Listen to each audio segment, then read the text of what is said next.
45, I would say we gave enough time for everyone to join. Whoever is here are the right persons to be here. And whatever we will discuss is the right thing that we get discussed, right? I'm more than sure that not everyone knows these principles, but I know some of us might have heard them before. So let's start this wonderful conversation about roundtables.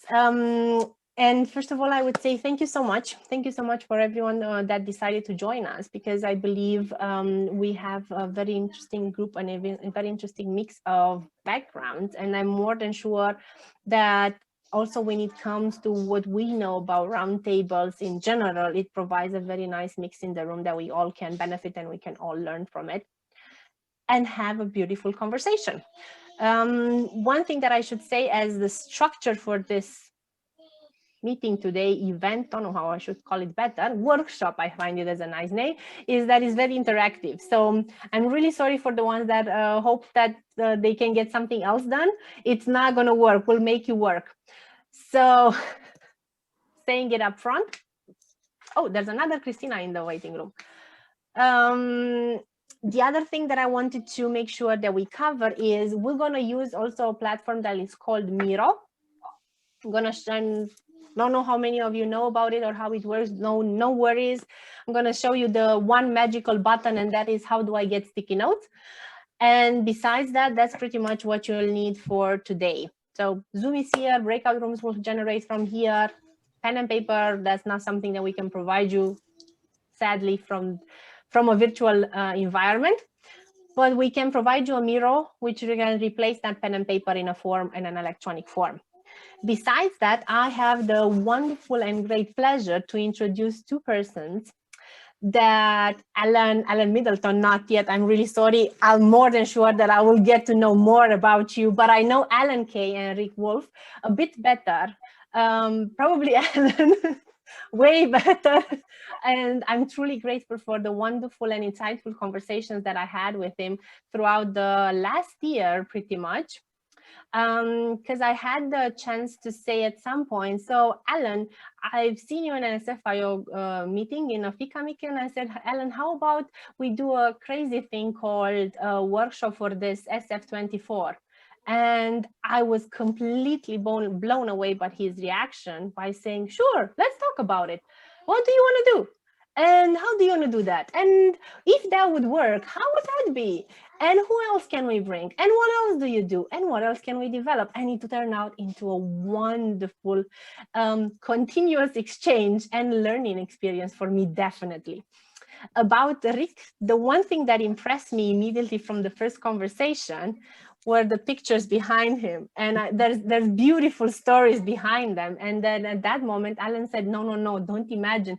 Rick is not like me. Rick has a rich academic background and a rich experience and knowledge, diversified in different industries, fields, know-how from any kind of things that he could gather. So that was impressive to hear, and fitted wonderful exactly with the things that you see behind him. So it was a great pleasure to also hear him talking when we were also preparing this workshop, talking about his experience with this thing called roundtables. And this thing, roundtables, I'm more than sure that both of them will tell you more about it. And I think, Alan, that's the moment when you should start asking about these roundtables. Thank you. We will introduce you to Mr. Middleton and Ms. Pat Tremaine in a few minutes. They'll be on our panel. Rick, I'll throw you in the deep end. Where do roundtables come from? Roundtables came from the kitchen table that we all grew up at. Or in other parts of the world, it's called the breakfast table or the stamtisch, or the Ada, or the Katatsu. There are many names for this place all over the world where the family or friends gather and just go wild and have a wonderful conversation. And you and I have been doing it for years with organizations of many kinds, the big banks and so on, to, as I like to boast, Children's Aid. What's one element of roundtables that you see as the most important when you're facilitating a session? And we'll talk more about that in a while, but What's the one thing that you see most important? Well, the most important thing is something that we all strive for, and that's just to listen. And the more generous we are in our listening, the more completely in the moment we are in our listening, the more the group does at the table. And being a solution-focused person myself, adding into that listening component, I think it's such a rich opportunity inside an organization or between an organization and its partners or collaborators or customers, etc., that you help people see where they want to get to. So we'll actually practice that later on, is what would be the next steps. So it takes the big picture, moves it down to some action. Well, and if I can, in kitchen table, in the spirit of the kitchen table, if I can riff off that, Alan, to truly listen to someone is to see them. Right. And when we are seen, it's so much easier for us to see what we're trying to do. And I'll stop in a second. Helping all the people who are participating, particularly if it's inside an organization, see what you see of each other and move forward. Cristina, would you like to put us into a breakout? Yep, that would be a wonderful moment to say, let's collect from you. What are your best hopes for today? What are your best wishes for this about 1 hour and 20 minutes in front of us? What I'm going to do already on the board.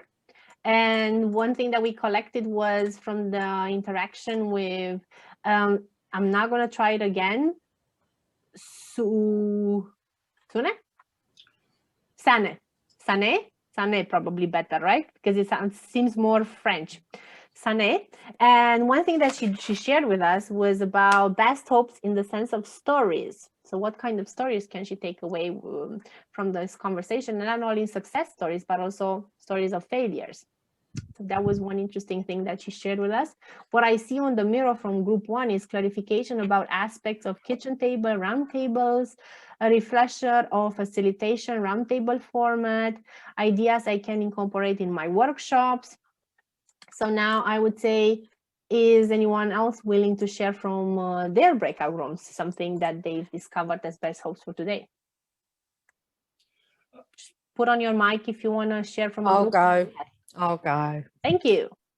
It was a very interesting conversation, and I thought I knew what my best hope was, which was to see how best we can utilize the roundtable sort of conversations meeting with staff and volunteers, because we do have them often, but how else can we develop them? And then Alan did his thing and asked me a question of who actually works in the organization, and then I thought, wow, trustees.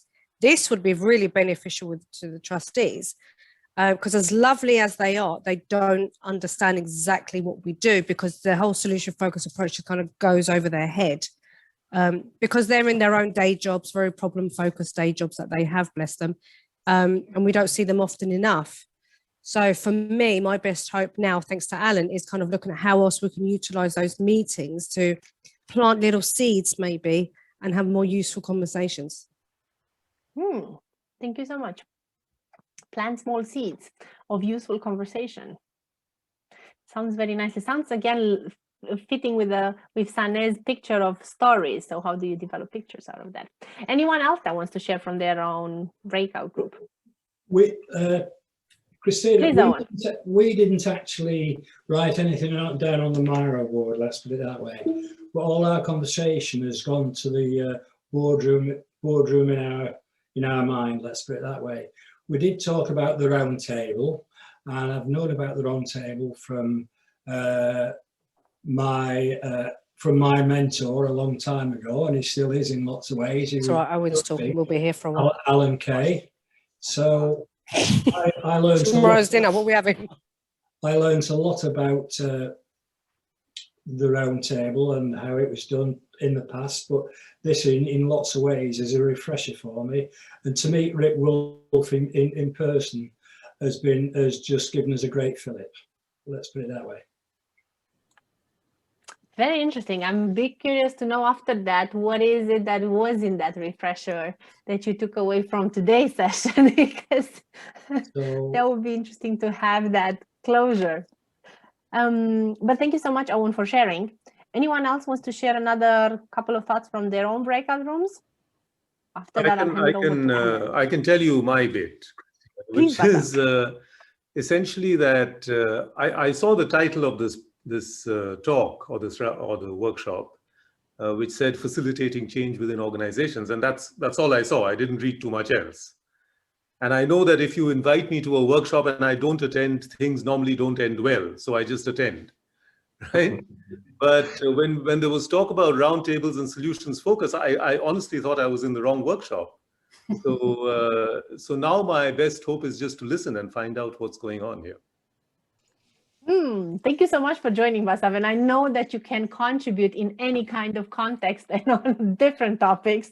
So I'm really curious to see at the end of this, when it comes to what are the small steps that we take away, what you're going to bring onto the table. Because I've always had only like amazement from the things that come from your direction. So thank you. Can we start the roundtable? I would say so. What do you think, Alan? Yes, please. You want to invite the middle table to... So Rick's going to moderate, and Pat and Alan will introduce themselves, and we'll take it from there. Do you want all of us to switch off our cameras so it's just you in the middle table and create that feeling of we are watching the middle table? If anybody wants to do that, but I'm fine with it. Rick, what do you think? I'm easy. We know each other. We'll be able to find each other. Over to you, Rick. Right, and for everybody participating, at this very moment, I'm going to be speaking directly to Pat Tremaine and Alan Middleton and Alan Kay, and I'm delighted that everyone is going to be eavesdropping because what you're going to be hearing is really one of the essential elements of a successful roundtable or breakfast table or wardroom or kitchen table or whatever it happens to be in your culture, where people get together and say what's on their minds. And so with that, Pat and Alan, thank you so much for joining me today at the table for this conversation. And my plan is to treat this like it's a kitchen table. And what I mean by a kitchen table is your kitchen table, or wherever it is that you have your favorite conversations, the rambunctious ones, the meaningful ones, the thought-provoking ones, where people are telling stories, jokes, some heart-to-heart, bringing each other up to date. And I certainly hope that at your favorite conversations, people are interjecting, disagreeing with each other, because how can you have a real, genuine conversation if people aren't being agreeably disagreeable?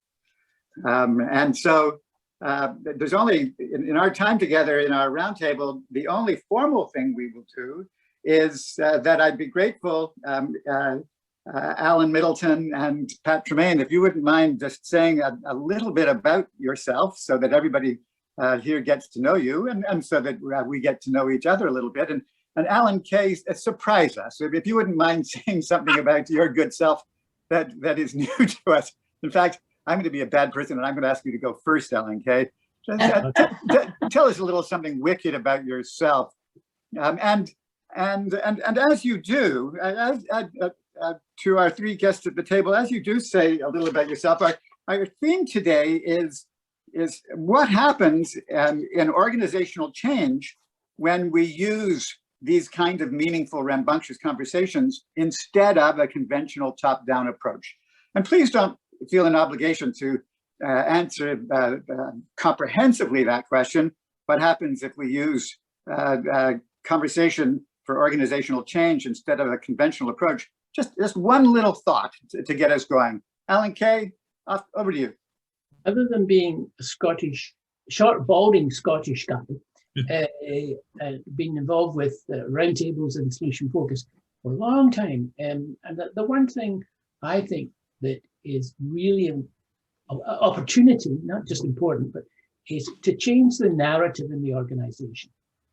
The narrative might be about a project, it might be about customers, whatever, to change the narrative and use roundtables to do that. Thank you, Mr. Kay. Pat. So am I to introduce myself or talk about? Yes, an introduction and a first shot at that question, Okay. please.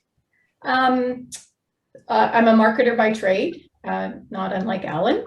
And I have worked in large corporations, then went into consultancy and currently work with startups, pre-revenue startups. But I met Alan Kay, I won't say how many years ago. He used to be my account executive in the ad agency way back when. And we've stayed friends ever since, so that's a good thing.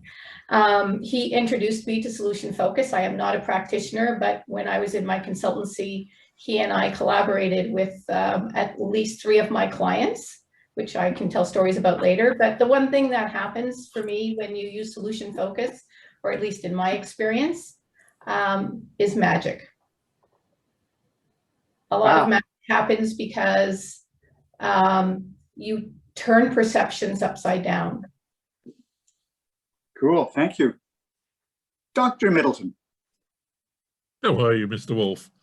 Mr. Wolfe and Mr. Kay and I go a long way back as well. And in fact, one of the things I'm going to mention is our Japanese background, because we both worked in Japan for a while. British military, into marketing and advertising, into academe, into retirement and writing is a summary of me. In other words, I'm old. So what have I got to contribute? I've just finished a book on mentorship, and I'm going to make this comment because the combination of mentorship and being a mentor as a management skill ties in perfectly with solution focus. Because the old industrial model of people sending orders down a line and hierarchy is desperately out of date. In any organization, if you have more than 2 or 3 levels of authority, you don't get the modern world.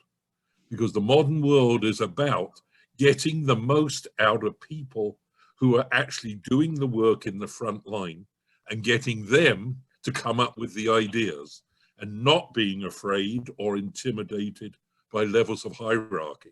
So solution focus fits into that most. And I have an unapologetic promotion of a book. It's not mine. It's called Humanocracy. And it's written by Gary Hamel and Michelle Zanini. Gary's a professor at the London Business School. And they give both factual examples. And humanocracy is a phrase that comes to be the opposite of bureaucracy. They calculate in the North American Fortune 500, there's over $1 billion a year wasted in following up and down hierarchies. And I'll shut up there, Rick. Well, humanocracy is just such a great way to focus on a solution-focused conversation. Absolutely. So with that, open season, folks. Let's swap some thoughts about the way in which that the humanness of solution focus, the humanness of a rambunctious conversation, can achieve what Gary Hamel via Alan Middleton tries to do when creating real change. Jump in, anyone. I'll jump in. Sorry, Pat. Sorry, I was just going to say the human aspect. Alan, you mentioned frontline workers, and in my experience with some of the clients that we've used solution focus on is there's a great propensity for people to assume they know. Even I, as a marketer, I assumed I was the custodian of the customer and I always thought I knew. I didn't. And until you listen with really listen, and interpret and feel what's going on in the conversation, I think you lose a lot of what is meant to be for change. And we did that with Alan and I, with a lot of my clients. And it was astounding how the reactions of people walking out of a session like that saying, I know what I can do tomorrow, one thing. And that's one thing we always try to do is just think of one thing that you could do different to make change and change happens. And I thought that was just, it's magic. To me, it's magic.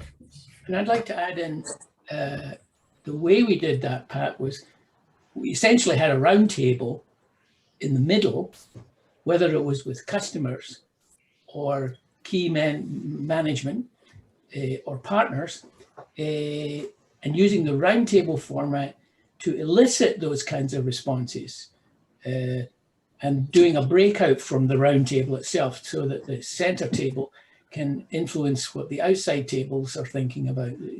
It's creating that new way of talking to each other.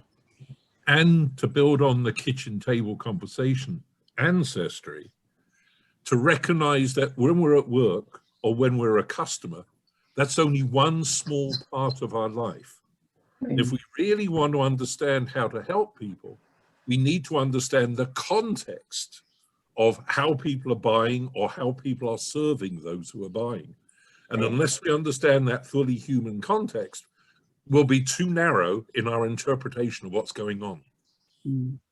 No, I agree. And I think some of the other pieces, at least when you're dealing with organizational change, is making sure that the leadership is engaged. I think we did it 3 times. 2 of them were successful. Well, 1 was a failure, only because we did not have the senior leaders buy into the process. And I think that's so critically important, because the change, to have them see how change can happen is important, because they're the ones who are pushing, back to your comment, Alan, like they're pushing everything down. And that's just the way they grew up. They didn't understand. But when they sit in this big room with a table in the center full of their customers and their employees sitting around, and in some cases we had 50, 60 people sitting and listening, which is counterintuitive in a way, but and have them sit and listen, that makes change as well. And it makes change at the top, which I think is really interesting. Pat, that is so true what you're saying, Pat. And in fact, to illustrate the solution focus process and the roundtable process, that is something I learned from clients like you, that for us to succeed, we needed to make sure we engaged the senior executives. And I had a habit of reminding, once we had earned the trust of the senior executive, but before we had taken the project to the point where we were asking people what that one small action they were going to take the next day was going to be, I learned to always remind the executive that there was one member of her or his executive team who thought the project was a crock, and that it was essential that they personally have just a little conversation with that person. Right. And that alone could be the difference between success and failure, that the senior executive would have a friendly chat telling them how much they loved them, but then saying, on this project, I'm asking that you sit this one out. And it's interesting, because it's at least in my experience, it wasn't always an easy sell to get the executive to buy in, because this is new and foreign, right? And what was critical with one of it was a financial institution, a small one. What was critical was the buy-in, and not only just the buy-in, but that executive, that president showed up at almost every session, which was unheard of. And he never said who he was until the very end. So the customers never knew he was in the room, because he wanted it to be an unbiased conversation. And I thought that was really a show of really good leadership. And I to this day, thank him for that. Two additional themes just to build off. Theme number 1 is, because of the pandemic world and the post-pandemic likelihood, we're going to need to move change from incremental to sometimes massive. The only way you get to massive change is if people are allowed to state what they think in an open way. You know, why are we still doing this? Should be a great question every organization should ask. Yeah. The other thing to build on is, which is the leadership thing. One of the he's not quite the head yet, but he will be in 5 years' time. of one of Canada's top 5 banks, had a brilliant line with me in some work we were doing, which he recognized that Canadians could not be taught to like their banks, but they could be taught to like their bankers if they did the right things on a day-to-day basis. But and therefore, he investigated that way of thinking. So he calls 2 or 3 people in the branch every day for a chat. Alan, that story vividly illustrates the power of conversation. That kind of statement rarely comes up in a meeting. And if it does come up in a meeting, well, you just move on and people move on to the next statement. In a conversation, and this is one of the more active things that the moderator can do and not just listen, you can grab that statement and you can amplify that statement by asking everyone to actively reflect on that statement. Mr. Kay, you were going to add. Just building on what you were talking about there, a lot of times you go into the room with a fair amount of distrust, possibly. One of the stories there was the project I did where I was told that the new president, CEO, would not be coming to the sessions because he's just been on holiday. He turned up at the first one and came to everyone after that. So he was making a statement to his staff. But I think the thing is, we're building trust. And the roundtable model helps create that narrative where people start to listen to each other. And if you're using some solution-focused elements in the conversation, helping people move towards what they actually want to have happen versus more analytics of the problem, that really makes a lot of people much more comfortable in listening. So they're starting to listen about where we want to get to, as opposed to going back to the problems. As I always say, if you're working in a nuclear power plant and there's a problem with the plant itself, and you bring all the engineers in, they definitely want to talk about the problem. But if the issue is of people in the organization not happy about their work, whatever, the staff are not happy, that's when you change, get away from the problem conversation and using a trust building model like roundtables and solution focus to bring people together. I love that phrase, a trust building model. Yeah. But I would add to the listening. Listening is extremely important and I don't want to undermine it, but the action element has to come too. Yeah. Because big time. One of the things that we always did in our solution focuses were really, you have a conversation, but then the observers would step away and write down what it is that they could do to change. And it had to be within their control. It's one thing to make change this big and it's organizational and it's really somebody else's responsibility. But what is it that I personally can change starting tomorrow that impacts? And I think taking that listening and discussion into an action is also a critical part of solution focus or any change management. Here's an illustration of your point, Pat. One time, Alan. Well, you guys are talking over each other. Doctor, I'll be just a minute here, but this is an illustration of the point that Pat just made. One time, Mr. Kay and I were doing a series of workshops with about 150 managers who were part of a cohort of 1,000 who worked together. And to your point, Pat, what one small thing can you do? It was the back office of a bank. And one of these very junior managers thought to himself, what I can do tomorrow is I can call lending managers who have not actually told the client to come into the bank to sign the loan, that there is an approved loan sitting on their desk. And that little action was so successful that they rolled it out across the entire bank as a best practice. They did it within 2 or 3 days. Yeah.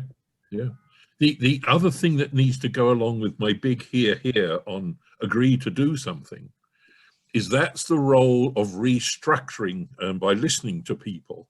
Because one we've done in the West particularly, not so bad in the East, like Japan, Rick, is we've siloed so many of our activities. Yeah. And a lot of the blockage of thinking about doing things in a new way is we've been trained in a specific silo.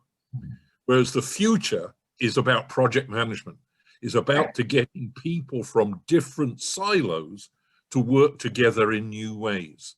So you've got to open up for that. So within a bank, you need somebody in credit talking to the technology person, talking to the frontline person, and as a cross-functional solution. And there too, I'm sure you can do this with conventional meetings, but it's a natural thing to do if you're structuring the change process as a conversation. And that is to urge to the point of insisting to the clients that they bring in people from every department that they have any interaction with. And then include them in the conversation. Yeah, absolutely, that's a good point. Chain. So again, Pat? I said it's the whole customer experience chain, right? Everybody, whether you touch the customer directly or indirectly. So a similar story when we were doing, it was a small financial institution, and the back office people were there who never see it. They never see the customer. The customer is their inbox, which happens to be this big and not very much fun. Walked away from that meeting and said, I can now put a face, I'm now going to put a face to every piece of paper I have. They're real people, and I need to get it out faster. And so that was their action, right? It's humanizing our work. It's humanizing a lot of what we do. I need to tell a quick story because Sane said she wanted stories. So I have a quick story, especially for Sane. And it's a story of my time running an ad agency in Japan. And in my initial management meetings, which we tried to make as open as possible, I had one rather elderly guy who ran my media department. And in the first 2-3 hour meetings, he didn't say anything. And when I asked my head of personnel, should I worry about Maida-san? He said, no. He said, what? But, you know, he didn't say anything. And his response was, Alan, but he was here. And that comment that he would say something if it mattered, but the fact that he was there and agreeing with the team was a key element of it. And the other thing I learned is the conversation. If you think of a room, Japanese management conversations would explore the full dimension of the room, would not be narrowed down to an agenda item. And that exploration of the room, which is why the meetings took 3 hours, is why you could explore, because everybody was invited in to explore from whatever perspective they had. And one of the key elements for the future is that ability to explore outside the narrow frame of a specific item. And Rick, thank you, Alan. In the classic roundtable model, we've got a participant who's not off screen with the initial R and calling himself Cristina. He had his hands up. We often like the audience to ask a question. So can you come on with us, whoever R is? There he is. What was your question? Yes, sir, with your hand up, you put the hand up symbol on the screen. Thank you, Rajesh. Rajesh, I think that's about you, and I think you're on mute. Right, I was muted, which is a strange thought process for me altogether. So, I mean, I was just listening to the conversation here in a quite excited manner. I would just wanted to share one of my experience in cross integration of a cross-cultural and cross-geographical team for an IT company, which was integrated with a IT financial team based in the US. So when you were talking about all the stakeholders got to be involved, and of course, Pat was also talking about the chain of command, and the chains got to be maintained and in a sanctimonious way. So I was just relating to my experience. So I was nodding my head, and I was quite excited about that. So completely agree with what you guys were talking about. Thank you very much. Thank you. We'll do a little case history in a minute, shortly, after you all had a chance to talk. Rick, any more questions from the head of the table? Well, Alan, I'm happy to take your advice. I am loving this conversation, and equally, I do want to make sure that everybody here today gets a chance in the conversation. Should we continue for a few more minutes, or should we segue to the next stage? And by the way, for everyone's sake, when we are working with large groups, we never hesitate to plan out loud. Right. I have a question. I cannot raise the hand here, and Okay, good. It sounds so easy and vivid what you're talking about. And I know when I start a process with a team or with a group, I don't know, I'm always so focused on building a good container, so that people will not hurt each other, that they listen to each other. So by doing this, by building a container, I think that first of all, I overload the process, because the lightness is gone away. While I'm putting in rules, or even if I do it in a playful way, sometimes I feel this is a heavy burden right in the beginning, and which I don't like, and it makes me feeling a bit burdened. Oh, I have to be very cautious that we take all these rules and etc. And that what you're talking about seems to be quite the opposite, as if you're not at all worrying about these thoughts of mine. Sana, if we were in the same place and knew each other a bit better, I would hug you. Because I have been doing this work for over 25 years, and I have been obsessed with the container. And you are the very first person to mention the container, because this roundtable model simplifies the container and removes rules. Please go back to the very first thing I said to our panelists. That was the rules. There are no other rules other than what I said to the panelists at the beginning. Mm-hmm. And what is the container? The container is the question. The topic. The topic. And we work very, very hard on we consult and consult and consult before we finally arrive at the topic. One day, Alan Kay and I walked into the office of the operations VP of a discount brokerage. Now, when you're operations VP of a discount brokerage, your job is to slice off 1/10 of a penny from every transaction. And day after day after day, get your team to slice off 1/10 of a penny off the transactions. And we were there to talk about the brand, which is to say, the VP operation doesn't care at all about the brand. What does that have to do with the 1/10 of a penny? Alan and I, having worked with the client team for weeks on arriving at a beautiful question, and we call it the beautiful question, Alan and I walked into his office and said, "We're here to talk to you about blah, blah, blah." And he said, "I wanted to do that for years." So by stripping away rules, by using a powerful, beautiful question as your container, and the simplicity of it. Oh, and by the way, the really nasty little secret about using conversation, it takes zero training time, because everyone is already a master of great conversation. In the kitchen. In the kitchen. So Sana, thank you so much for using the word container. Pat. I would add to that. I think that one beautiful question is certainly it, but what you and Alan do very, very well too is listen and allow the conversation to find its own path. Yeah. Back to the container, right? I mean, I think of the container as, focus group research or something, where you have this list of things that you need to ask, and you run down that list and make sure that it happens. But at the end of the day, that one beautiful question will get you all the answers you need, just not in the way you think. It's so true. I want to disagree slightly. Oh, thank you for disagreeing. Oh, you are my very good friend. But it is only slightly, I have to tell you. there are different ethnic backgrounds that are encourage or discourage people coming forward with strong ideas. I used to see that in my classes in MBA programs and BBA programs all the time.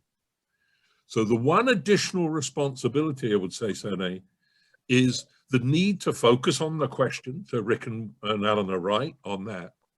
But to recognize as you moderate the process that you give people a chance to come in the way that they feel comfortable with. So sometimes, so for instance, in my classes, I would get a group, and I won't say which ethnic nationalities, who'd be very reluctant to speak up in a group of 30 to 45 people. But I would allow them to do it as a mini group because they could give each other the courage to speak forward. So in order to get the diversity of thought and engagement, I agree you don't want long rules, but sometimes there's the need to actively encourage the engagement, whichever way works for them. That's a great addition. I agree.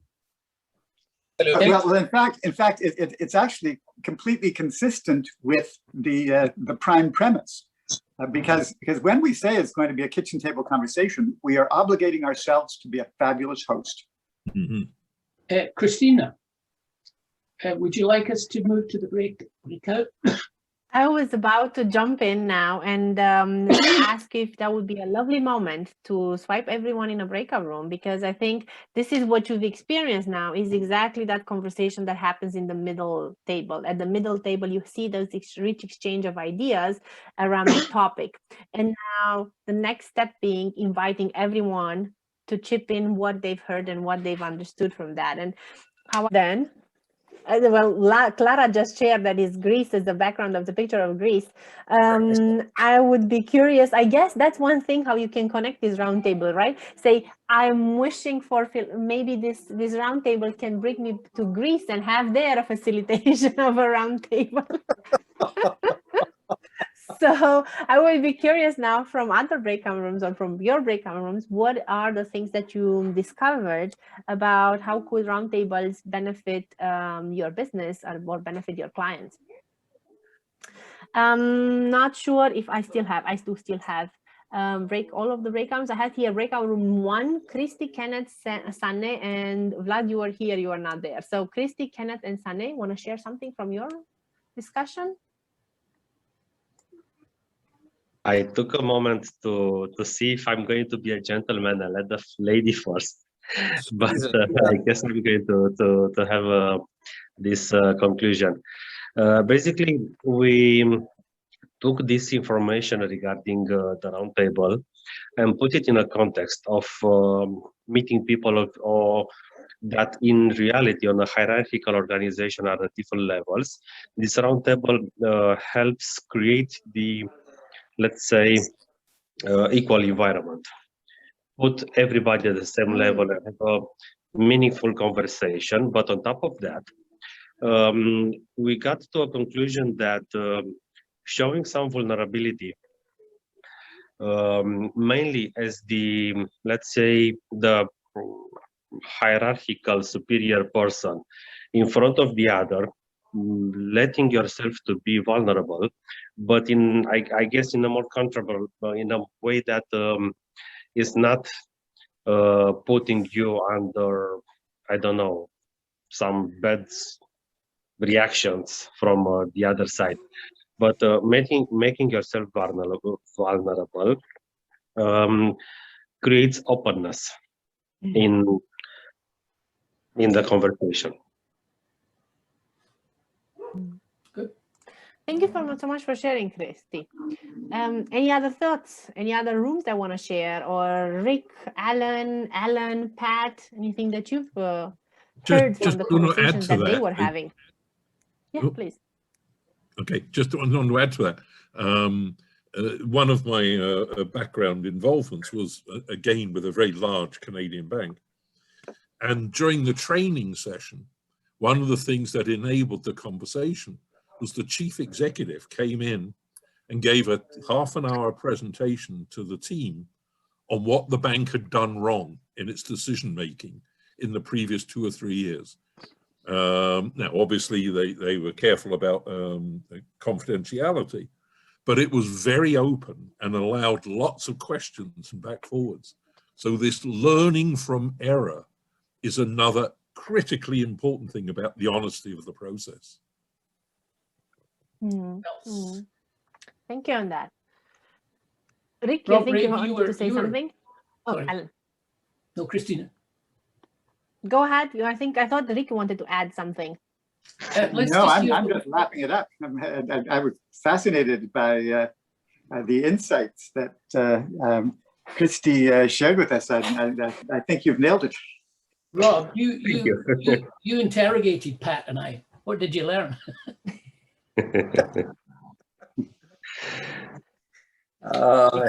Put your microphone on. There we go. Let me get my. Sorry, I just started to eat, making myself a sandwich. Well, what I learned, to be honest, because I didn't actually understand the context of what a round table is, and I learned that basically you send them off, and then you then do the work of change with the outer group. That's the bit that I didn't understand. So I'm curious then whether it becomes a solution-focused coaching session with the outer group, in essence. And the answer to that is yes. And the other bit I learned, and Pat was very clear about it, is the shaping of the question. Now, she didn't tell me how long it took for you and her to create the question for the Teachers' Pension Fund, but my guess is that this is not created in 5 minutes. This is quite an intense session to craft the beautiful question. Actually, if I can add to that, I think how Alan and I worked that is we actually did interviews with the executives. And we asked them a bunch of different questions and just listened. And from there, the bigger question started to evolve. We also talked to not just executives, but different people who would participate. So I think, again, reaching back into the organization and understanding and listening helped us form that question rather than us sit there and debate it. I think, Pat, that's one of the crucial elements. If you can get to the executives and some of the managers beforehand, ask them what they're thinking about, they start to take ownership.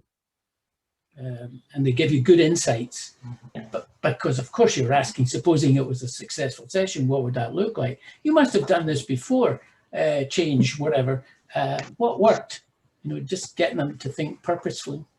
Well, and there is just such a key solution focus point. At wherever possible, always ask an organization to do something it's done before. Yeah. And you can get 99% of the way or 99.9% of the way to the destination by just getting people to do what they've done before. One time, Alan and I were doing a session and we asked the miracle question. When you get to where you want to go, what are all the things you want to, excuse me, not the miracle session, the first session standard homework task.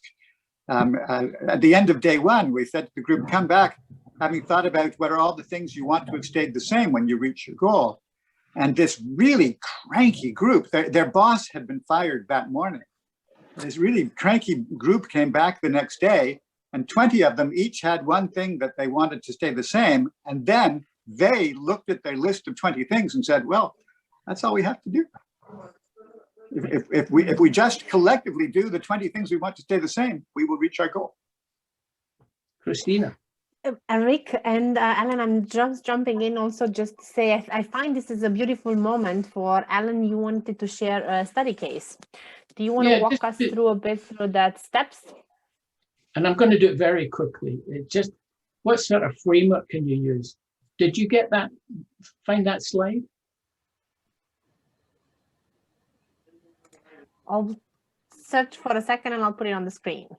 Okay. I'm assuming it's not the second, you mean the second page from the Word document that I've shared before with everyone? The picture of the round table with an audience and a client quote. This is from a movie theater chain in the days when they were able to stay open, and they were having their annual managers meeting.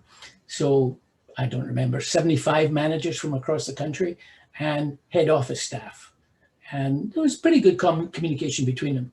But the issue had become that the managers were overwhelmed with the administrative work they had to do. They spent very little time on the floor of the theatre listening to customers.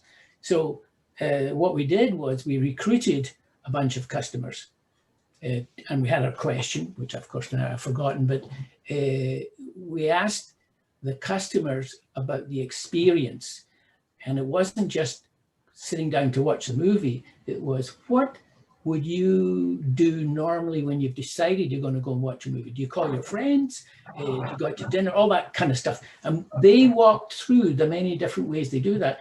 Then we talked about, okay, you get to the theatre, tickets, how do you do that? Of course, it's automated these days. You're in the lineup, et cetera, et cetera. Quite detailed. And the head office folks had never heard customers talking this way before. They kind of knew it, but they never heard them talking that way. Whereas the managers knew that's what customers did. So it reinforced their situation.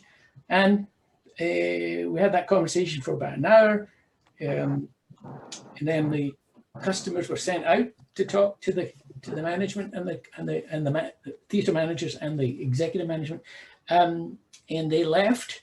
And then we simply said, what insights did you gain from your customers? All parties. They were in breakouts. And what one thing do you see being significant for our future?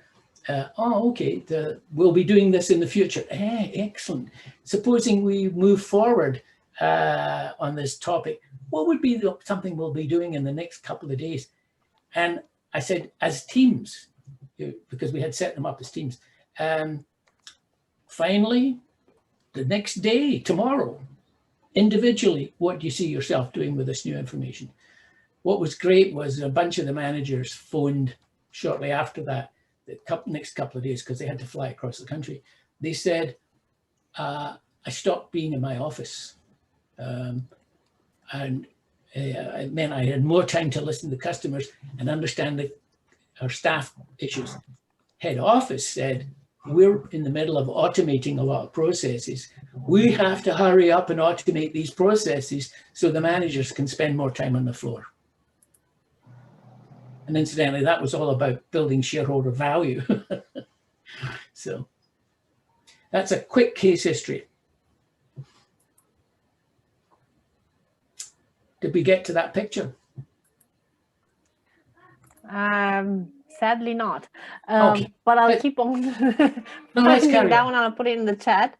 And what I wanted to say is, as you were going through that example, I found it also useful to just ask the question of, do you want to explain a bit more how the entire structure goes, meaning what happens, because I'm not 100% sure if everyone is familiar, especially with social focus and all of those concepts. So I would spend a couple of minutes to make sure that we cover.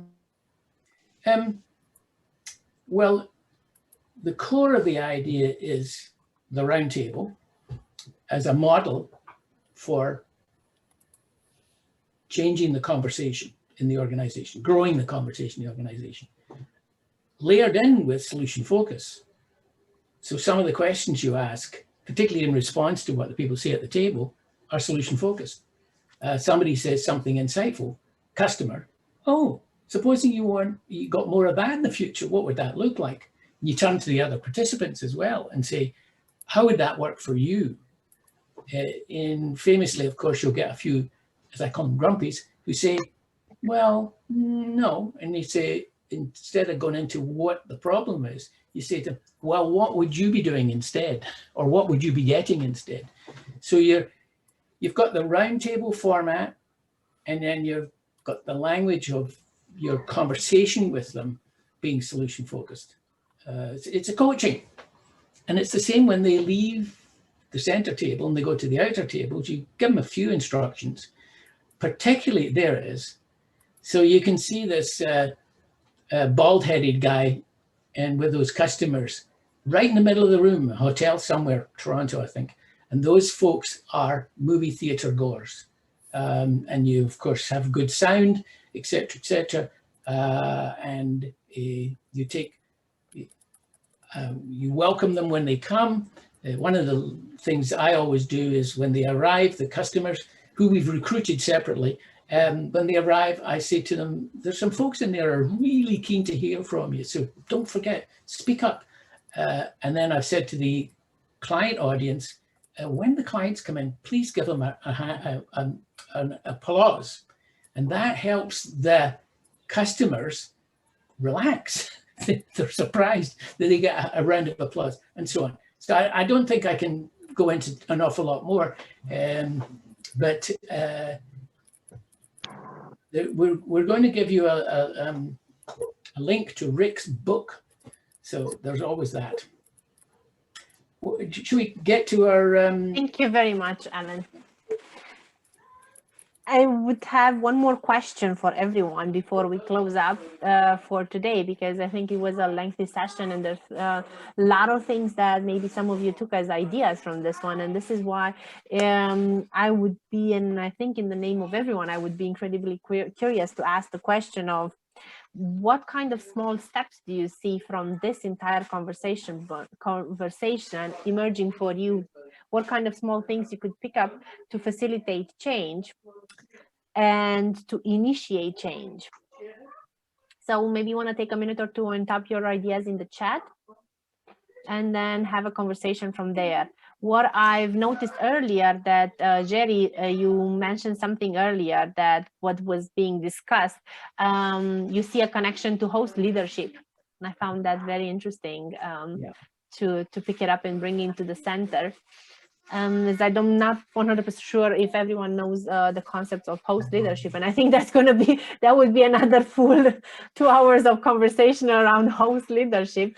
But I'm curious if anyone has any other ideas. I'm looking at the chat if you have any thoughts on what kind of small things, small steps you could do in the next week, days, month to help you take this concept and initiate change and bring an impact for your businesses and customers. Incidentally, there's always quite a lot of silence when you ask this question, and then once people start. Ella, you're nodding your head, and you were talking about small groups that you're going to work with clients. Any first steps for you or thoughts? Well, just to mention the possibilities for small groups, for organizations or businesses that I could add next to the Tackle Your Challenge and the tools, the solution-focused tools. It could be also conversations that are very easy going. I think that's why I was nodding. I think we have to give people time to respond. So not too much questions. Give them time to respond to each other. Very interesting, Elena. I think it matches also with what Sane wrote in the chat. Have confidence in the flow when bringing minds together that a good thing will arise. I really like this comment with the idea of no rules rule. So I think it's a beautiful summary of how it was the middle table and the importance of beautiful question. And the intro of next workshop. Exceptional idea of the container. The concept of framing the container as a question, having conversations without an agenda with clients. So I'm taking Richard, that you know exactly, well, I think I might know exactly what you have in mind when it comes to having without an agenda. Maybe you want to add a point or a couple of sentences of this one? Just to say that I work in advertising, and there's always an agenda. We have so many meetings. We have Zoom meetings every day of the week with our clients, and there's a lot going on. And it would just be nice to not have an agenda for a meeting and just talk about stuff and open it up with a not particularly provocative question, but just something that gets the conversation going. And I think it'll be a way to, particularly with a new client, I'm dealing with that now, be a way to get closer to the client, get to know them better, and vice versa. Thank you very much, Richard. And thank you, Alan. I've noticed that you're writing in the chat good wishes and good luck. Thank you so much. Maybe you want to add a couple of last things as we're closing up? Gosh, I'm best grateful to everyone for your enthusiasm, your insight, your wonderful observations and questions. And Alan and I are happy to be your sounding board as you have fun at the kitchen table. And as I said before, Rick's book, which is excellent, there's a link in there. I foresee us, thanks to Cristina, perhaps repeating this roundtable solution focus chat, maybe around SF24 and so on. So we've mentioned the links. Rick, what did you particularly appreciate about Cristina's facilitation and management of the process?